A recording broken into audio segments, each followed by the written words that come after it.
Well, welcome everyone to the April 2020 Investment Strategy Brief video.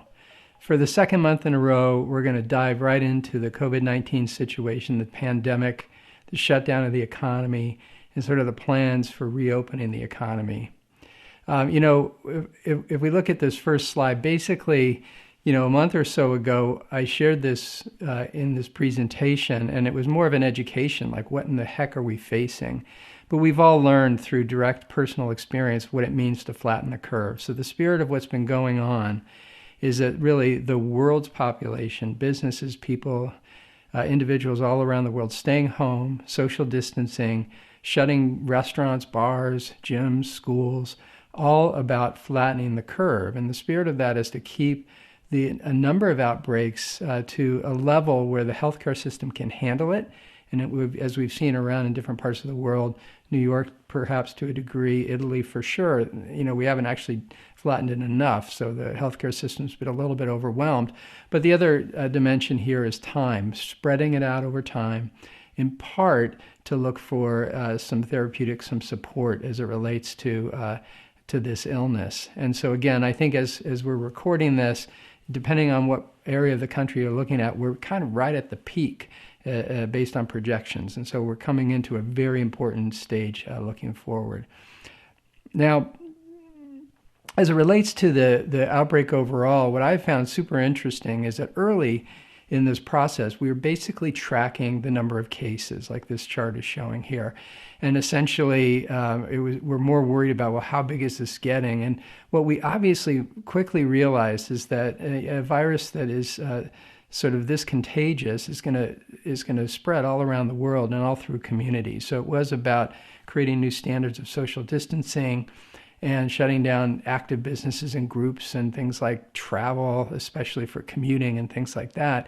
And what we're more focused on now is, of course, the shape of this outbreak and the idea that we'll see a peak in the number of cases. And then because of this effort, the cases will sort of slowly go down to a point where I think we have things a bit under control. And then it's a little bit about slowly getting back to work, et cetera, which we'll get into in a minute.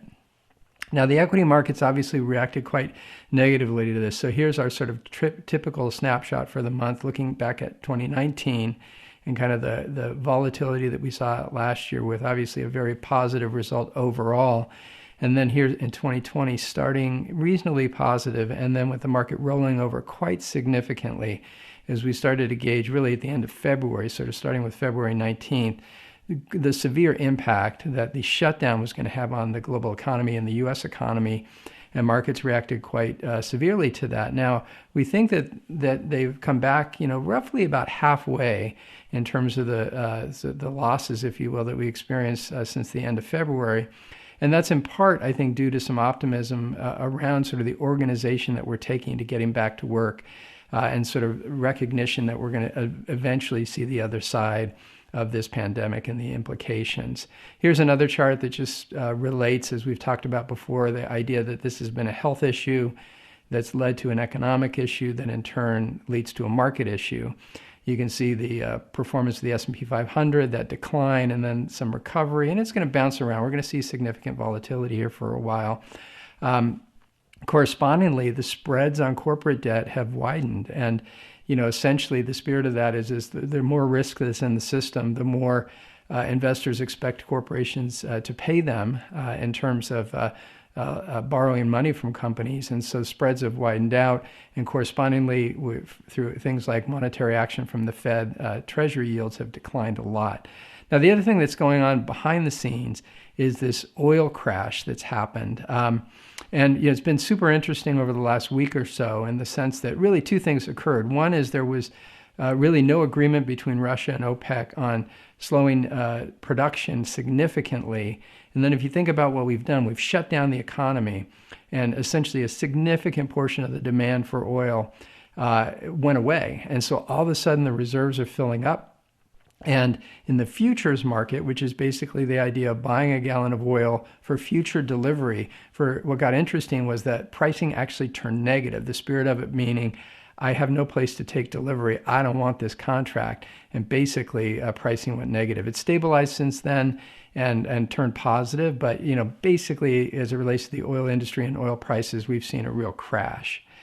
Now let's look back to equity market valuations. This is an interesting chart because we've been looking at it through history. And essentially you can see as the markets perform well, the price earnings ratio will tend to drift above long-term averages. And what happens when the market corrects, of course, is the price and the price earnings ratio goes down. And so when we're looking here in the upper left at the historical levels, valuations became, quote unquote, more attractive. When we look at price relative to historical earnings, they look pretty good. What's important when we look at the upper right is that we recognize there's an erosion we're expecting in future earnings. So the price as it relates to future earnings, actually that PE ratio hasn't declined. It declined initially through the shock of the market going down, but then I think that recovery is a combination of prices going back up, but also future earnings expectations going down, and we'll look at that in a moment. Now, looking at the pandemic and the equity market's reaction relative to other events in history, what's super interesting and important about this one is that the markets, the economy and the markets have reacted much more significantly. And, at the end of the day, it really relates to the fact that we've, in an organized and global way, basically shut down businesses, shut down the economies around the world, and the equity market's reacting to that.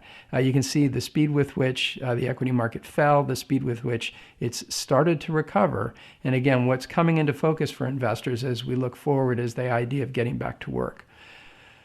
Now, as we look at bull and bear markets over history, you can see that this happens from time to time. This was an external shock, really, that caused this one. And you can see by the sort of the faintness of that line on the bottom right of this chart, it's happened quickly. If history is an indication, the idea of not quite recovering all the way back may take some time, although we'll get into that in a second. In fact, here's a good and interesting chart that shows declines in the S&P 500, a bunch of declines going back a long time.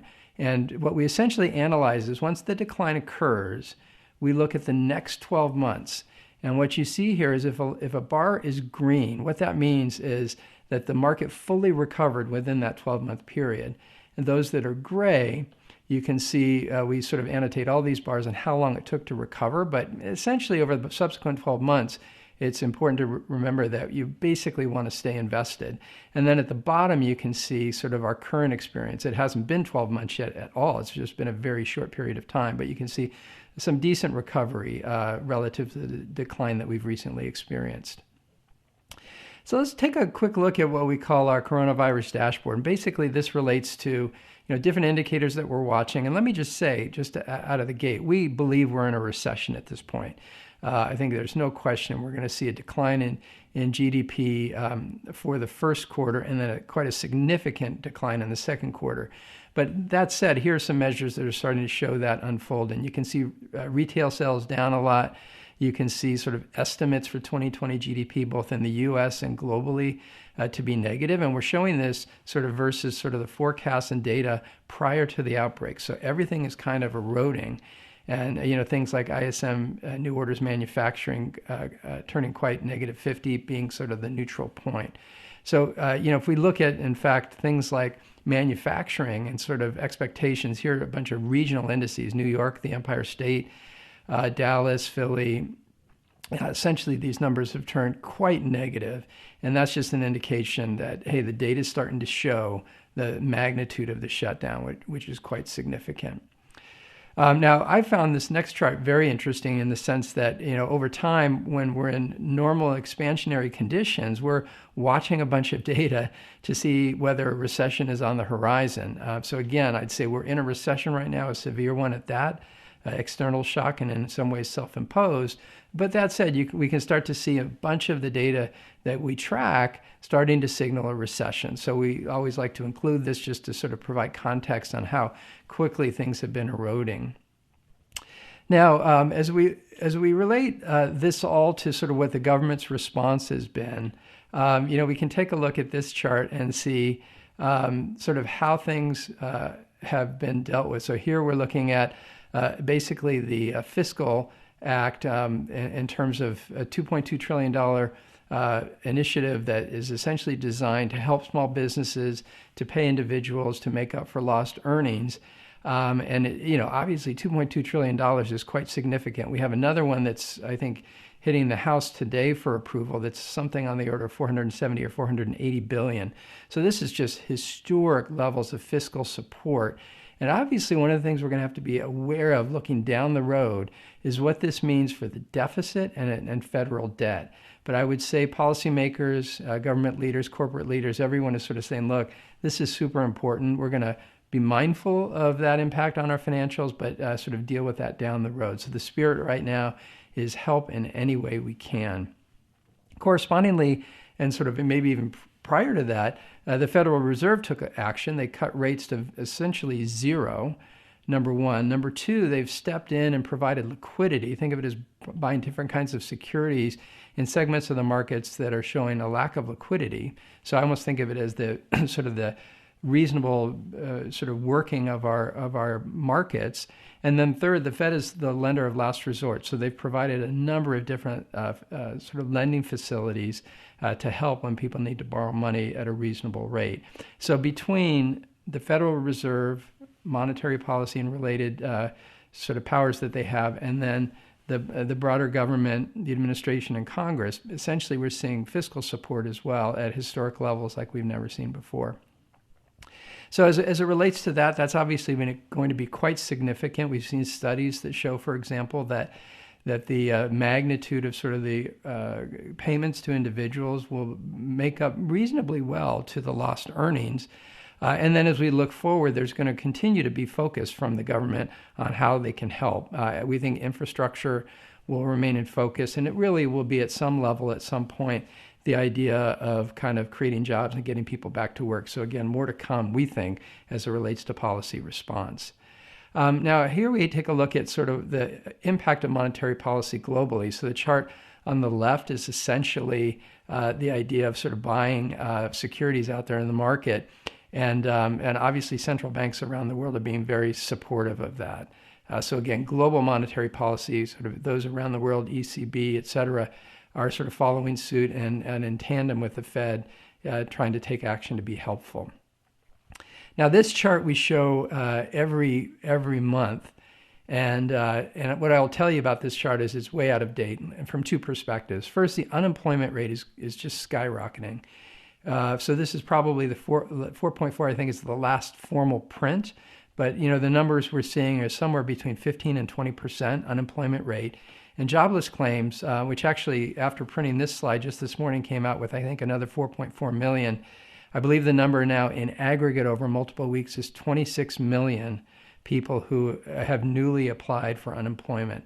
So what we're seeing is the impact of people being furloughed and losing their jobs as a result of this shutdown. And so at some level, it's going to be all about the recovery. Now, in terms of GDP impact, economic impact, here's an interesting chart, which is really just a survey of both our view, Stifel's view, as it relates to, think of it as the annualized sort of impact quarter to quarter on U.S. GDP. And you can see, while numbers differ a little bit, the sort of the magnitude is the same. The spirit of it is the following. This all hit sort of in the middle of first quarter. Things started to shut down. We think we'll see a contraction in first quarter. The second quarter is historic levels of contraction. Wherever it may land, it's going to be huge.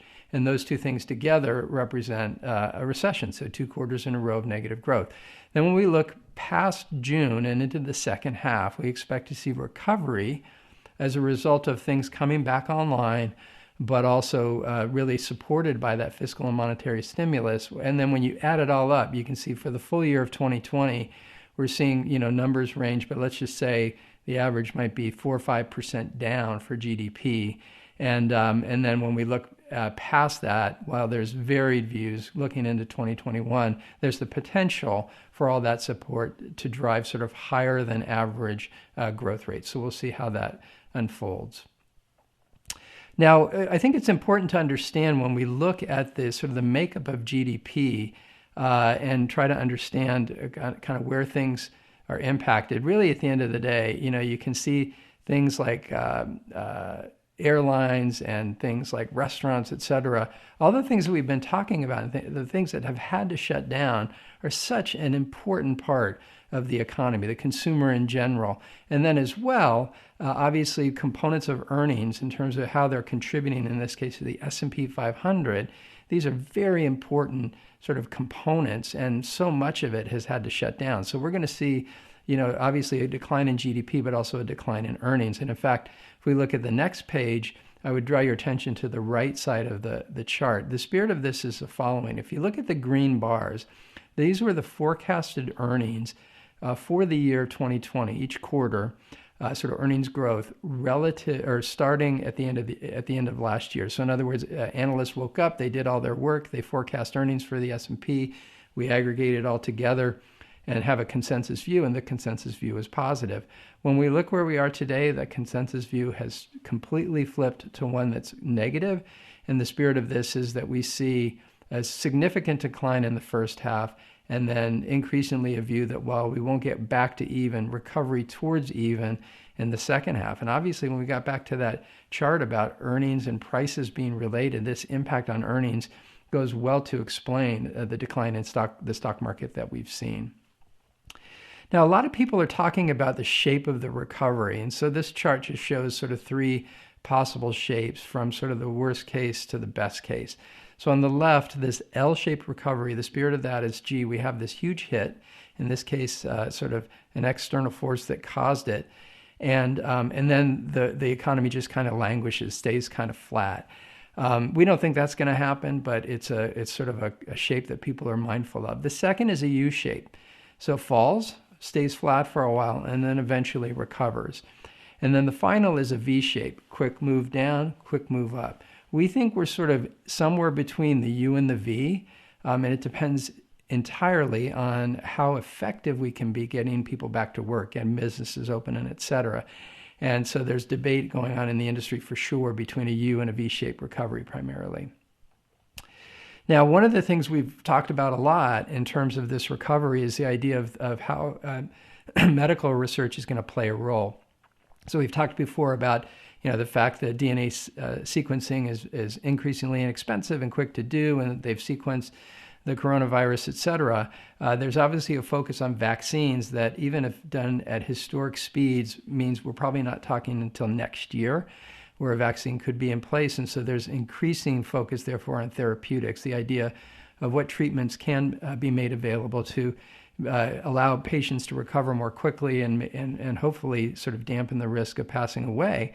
And there's one drug in particular by Gilead that is essentially is seen potentially to do that. So there, you can imagine, as you've seen on the news, just rapid testing, trying to do it in a way that's the right way, kind of with sort of government and regulator engagement, but where speed is everything. And so that this company and quite a number of others are fighting hard to develop therapeutics and to develop ultimately a vaccine.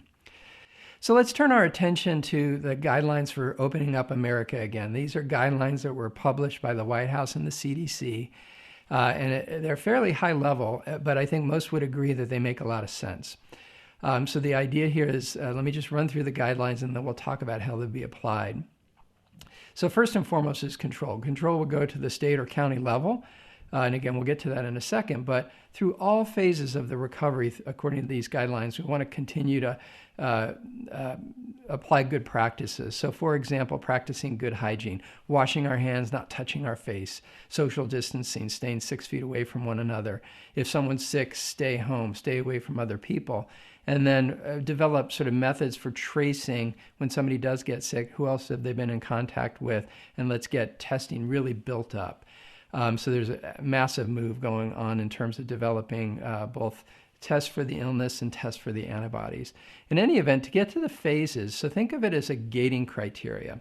And essentially you want to see this before you move to a phase. So you start, you're not in phase 1 yet. You're waiting for 14 days of a downward trajectory on symptoms, not only for COVID-19, but also for the flu in general.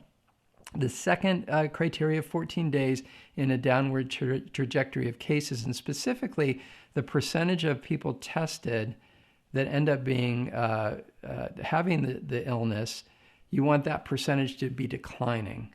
So you're seeing essentially cases fall. And then the third is just to make sure through this that hospitals can treat all cases, and especially those that are sort of severe, and that we have a testing system for at-risk healthcare workers.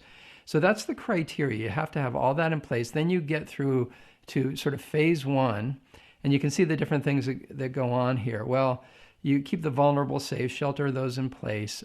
You avoid still groups of 10 or more. You have telework going on like we're all doing now, but you start to return in phases to the office or to your business. Still minimize non-essential travel.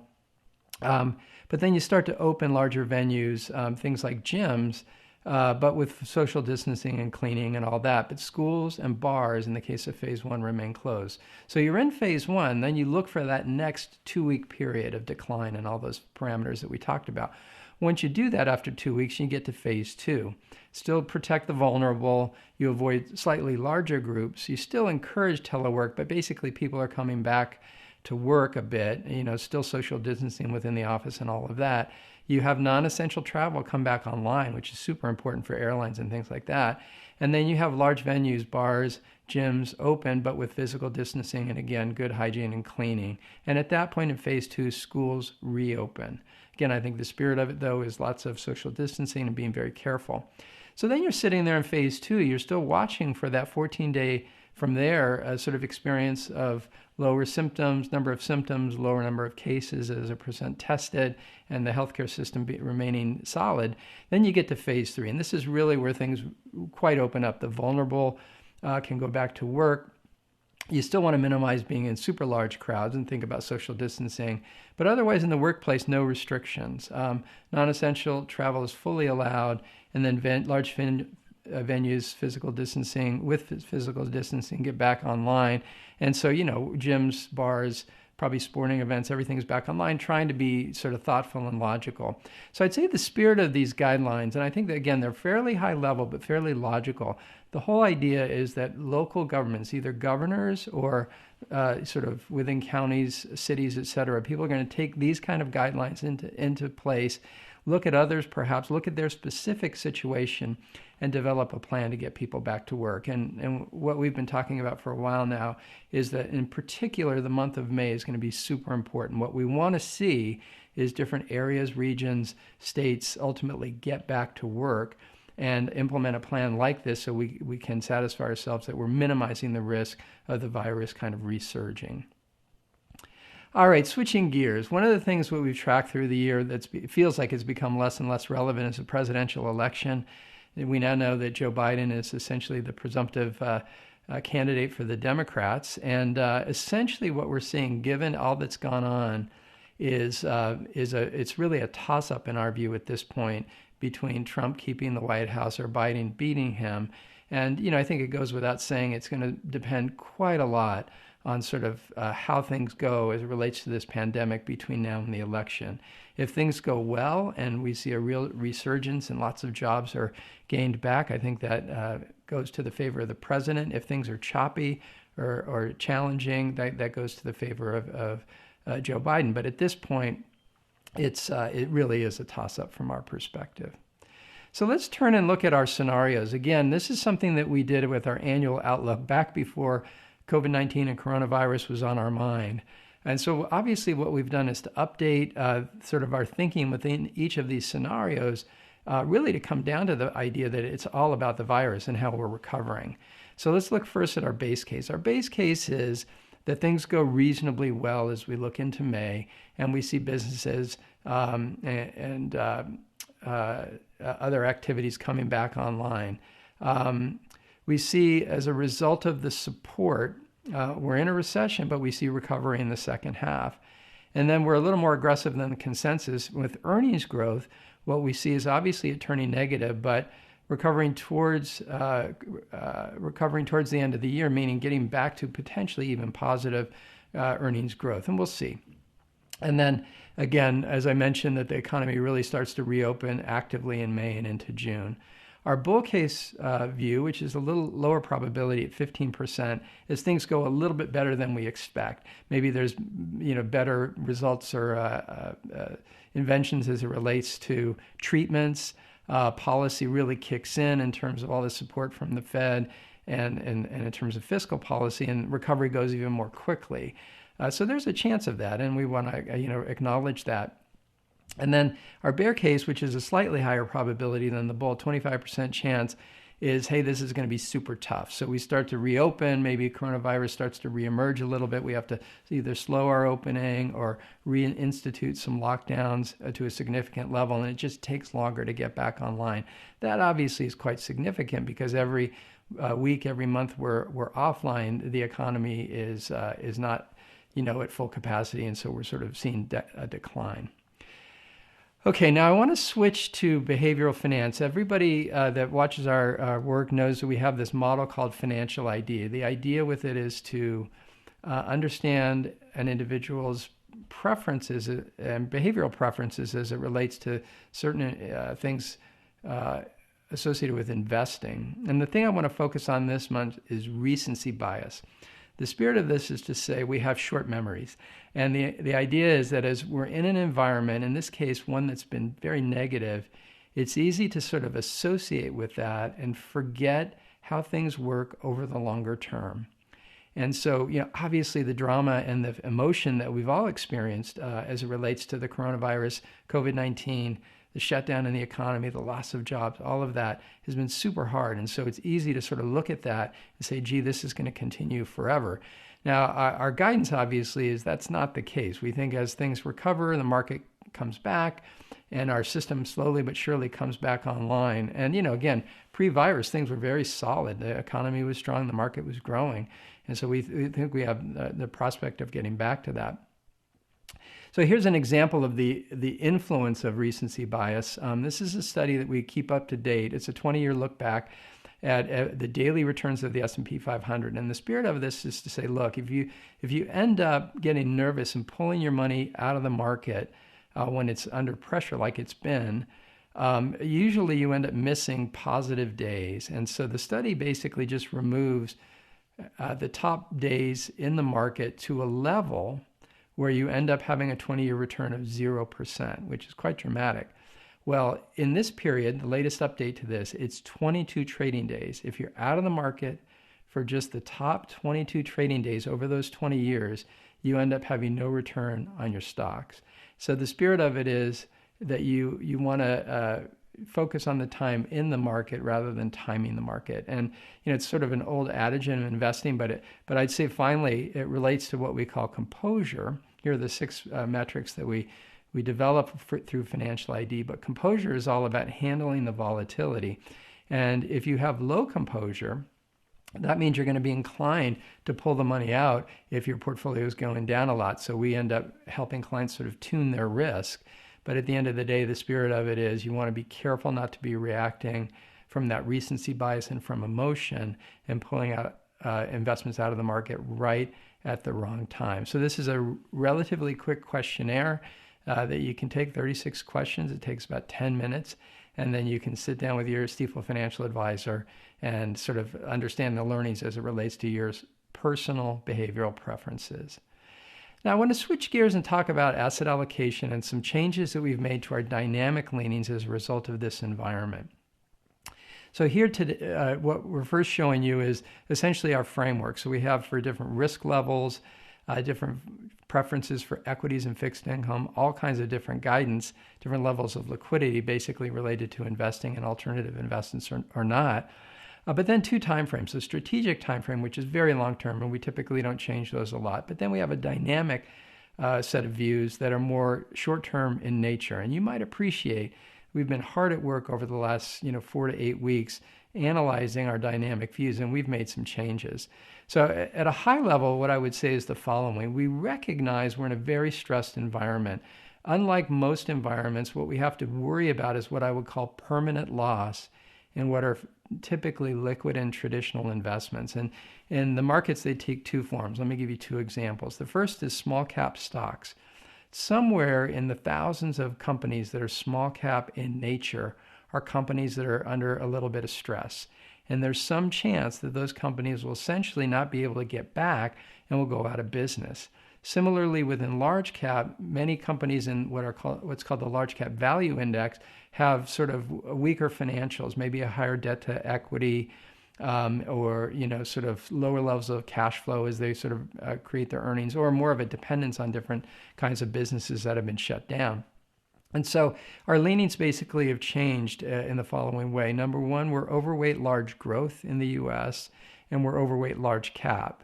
And then secondly, we're actually overweight the U.S. in general, just as an incremental level of confidence in what's going on here versus around the world. So that's an important leaning. And then if we switch to fixed income, essentially we made a modest change to say, look, we see opportunity in the highest end of investment grade bonds and taxable fixed income. So basically what happened is those got shocked in terms of pricing for what was going on, probably to a level that was more severe than appropriate given the quality of those investments. And so we've gone modestly overweight higher grade corporates.